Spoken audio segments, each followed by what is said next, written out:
Well, hey there, Katrina Sequenzia here, creator of Healthy For You, my online healthy eating and living program where I teach Christian women how to eat and how to live healthy. Listen, we are talking about how to stay sane and how to stay healthy the rest of this holiday season. So we are just like a few short weeks, less than 2 weeks until Christmas. And I don't know about you, but my schedule has completely filled up. Like every single day between now and Christmas and even beyond is like scheduled for me. And I've had so much on my plate and my agenda over the last couple of weeks. How about you? Like I have extra performances. We went to the Nutcracker. We are going to, we have parties on the agenda. We're going out to dinner tonight with somebody who's invited us to dinner. I have family. My sister's arriving for a week with us tomorrow, which I'm super excited about. And we just have all of these really good things. Much less, like I still haven't bought a single Christmas present. I haven't even made lists. It's just always crazy this time of year. And sometimes I just want to like throw it all away and just say, forget it. I'm just going to go in my closet, suck my thumb, and come out in January. Let me know if you are feeling a little overwhelmed. Put a 1 in the comments if you are feeling the same holiday overwhelm. So I see Tara's here. I'm so glad to see you. But this has just been a very challenging season. And I don't know if you can see behind me, but hey, Jody. But we also had a winter storm that came through over this weekend, and it knocked out our power, it knocked out our internet, and we were just like, I'm still snowed in. Like my car is under a pile of snow. The snowplow came through and put a big pile of snow right in front of my car. And it's just too big and too hard and too compact now for us to be able to dig it out. We're just waiting for it to melt. Hopefully by Friday we'll be melted out. But I feel like I've even lost some of this week too, of productivity and all of that. And so how do we stay sane? How do we still stay healthy and sane during the last few weeks here of 2018? And I want to talk to you about that now. First and foremost, these are going to be easy tips because what I find happens is like it's really hard to do really big health to do anything really big for our health. And so what we need to do is we need to focus on easy things that are absolutely doable. The first one is I want you to focus on sleep and making sleep a priority. And that should be a relatively easy one for us to attempt to focus on this month. And actually in my Healthy For You program right now, that is what my students are focusing on this month is sleep. And I'm helping them, I don't want to give you just a blanket, hey, you should get like 7 to 9 hours of sleep. Yeah, that's great, but I'm talking about deep quality sleep, and that's what I'm helping my students do in Healthy For You is really take their sleep to a next level. And so what I want you to focus on is, yes, maybe we do need to get more sleep, and maybe that's you, but also to focus on some deep quality sleep. And the way we can do that is try to get to bed before 11 or even 10 o'clock is even ideal. And this is going to help your body get some good quality sleep. Between the hours of 10 and 2 are like the best times for you to be sleeping and most restorative, best for your metabolism, best for your energy and renewal. If you want some anti-aging, you don't need creams, you just need sleep between the hours of 10 and 2, okay? And so that might mean turning off devices and television for an hour or more before you go to bed so you can help your body unwind. Getting rest is going to be super essential. If you can get an extra hour of sleep every single day for the remaining of this year, your body and your sanity are going to thank you. So that is my first tip, is to get some good quality sleep. The next thing I want you to do is I want you to think about how you can get in some of God's glorious foods. So number 2, get in God's glorious foods. Do not throw in the towel. I've talked with so many people lately and they're just like, oh, I'm just going to start my diet in the new year. I get it. I understand that January is a place for us to have renew, but how many times are we going to do that, right? I don't want us to throw in the towel and just say, I'll just start over on January 1st. So what do? We just eat like garbage and give ourselves permission to just throw it all away for the next 3 weeks? No. Let's not do that. So here's what we're going to do. We're going to focus on adding in some of God's glorious foods to your day. So even if that means a nourishing, nutritious breakfast, and then just go about your normal day, but at least focus on something glorious that God has given us, whether it be a smoothie or a salad or a veggie packed soup or something nourishing and delicious it's going to give you the energy that you need. this way we can balance. See, I'm not just about like being a purist. I'm also about balance. And so if we can balance our day. So I follow the 90-10 rule. And even if you need a 50-50 rule, I'm okay with that. If for the next three weeks, if you need to survive 2018, which means that 90% of the time we're focused on nourishing, healthy, whole foods that God has given us to bring health and healing to our body. And then what that gives us permission to do is it gives us permission to indulge a little bit. So you go to a Christmas party. I'm going out to dinner tonight. I'm going to order something on the menu that is super scrumptious and delicious. I'm not going to be overly concerned about what it is. Do you know why? I've had a smoothie this morning. I've had nutrient-packed lunch. I have just, made sure that I have God's glorious foods. And now I can go and enjoy something that I rarely get to do. I don't get to go out to dinner much. And so that's just something I'm going to do. So we still have room for indulging and for being able to truly enjoy the goodness of all those things around. My sister's going to be here for about 10 days or so, and we're going to be baking Christmas cookies. Now, we've completely upgraded our cookie selections, but it doesn't mean there's not going to be a ton of sugar still in our recipes when we're baking, right? So, it doesn't mean that I can't have any of it. It means that I'm going to balance it, and I'm still going to enjoy the cookie. I'm still going to enjoy, probably having a little taste of cookie dough or whatever we're doing.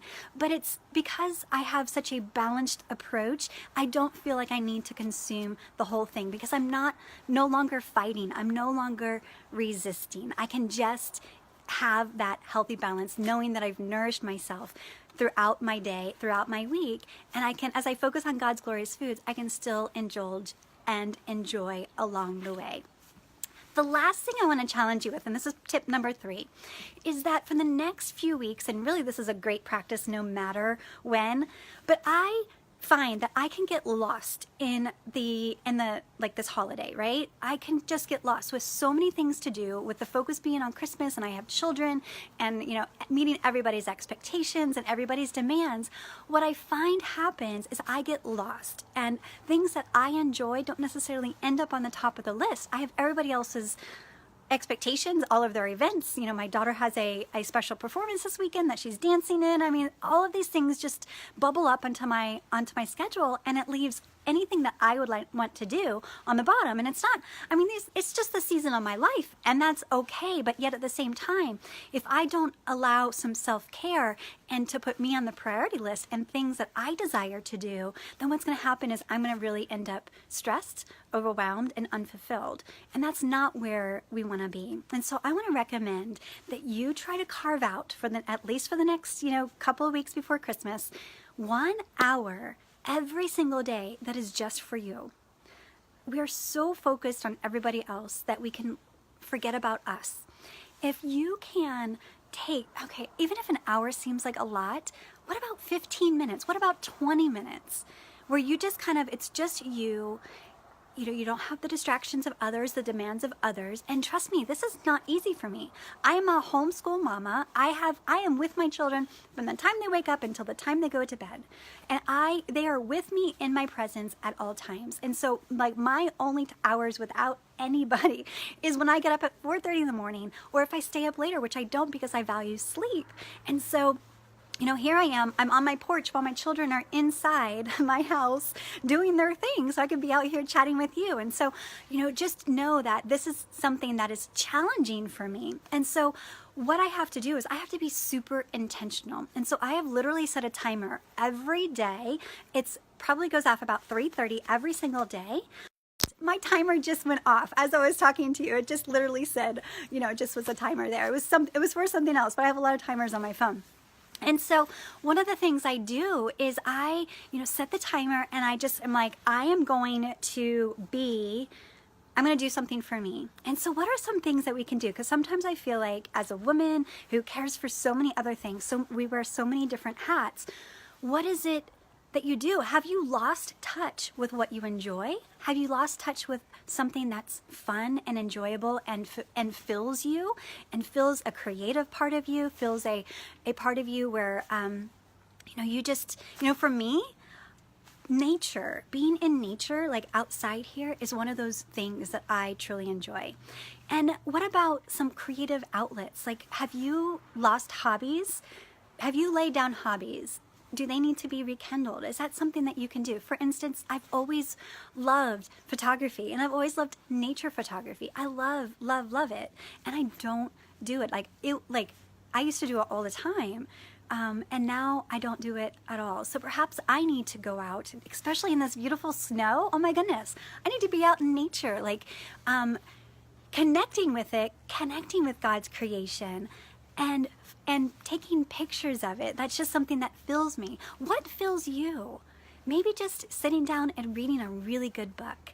And I'm not talking about books that make you work, because, you know, I find that the books that are on my shelf are like these deep spiritual books that I need to like work on my, you know, something personal, right? And that takes a lot of work. Or it's a business book, or it's a, you know, it's a nonfiction health book, or these are all things that are good to read, but sometimes my brain just needs like a little bit of like checkout time, right? And so maybe we just need a good book, a great magazine. Oh my goodness, I can't remember the last time I read a magazine. And I mean, there's all sorts of great ones that are out there, like Magnolia. Oh my goodness, I need to get a subscription to that because I just love Joanna Gaines. So anyways, so Tara says, I have a ton of timers also. Seems like it goes off every 30 minutes or else I forget. Yes. My children just today were like, Mom, another timer's going off on your phone. So yeah, I set timers for everything. Because otherwise my day just gets completely away from me, and that's why I have set this for me. So I have actually just posted a blog post today, healthyfreelife.com/blog, and it's the latest blog, and I'll link it here below after I'm done with this.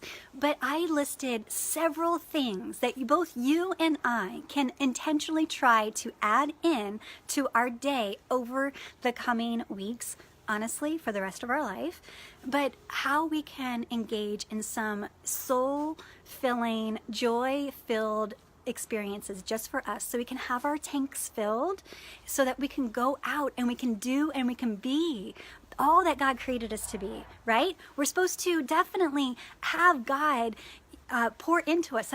Let's do that first thing in the morning, and then throughout your day to add in that hour, 20 minutes, whatever you can, to focus on you and do something that you love and you enjoy. It's going to help you not feel so unfulfilled this holiday season, which is going to hopefully release some stress. If you could meditate for even 5 minutes of that time, oh my goodness. Like, just, I'm thinking about doing like a little meditation video like this, just to walk you through my exercise on how to meditate.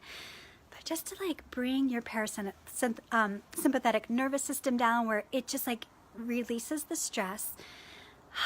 We could take a breath and we can just refocus and realign ourselves, so that we can go and pour into all of those people that God has put in our midst for us to love and to shower upon the goodness that He's pouring through us.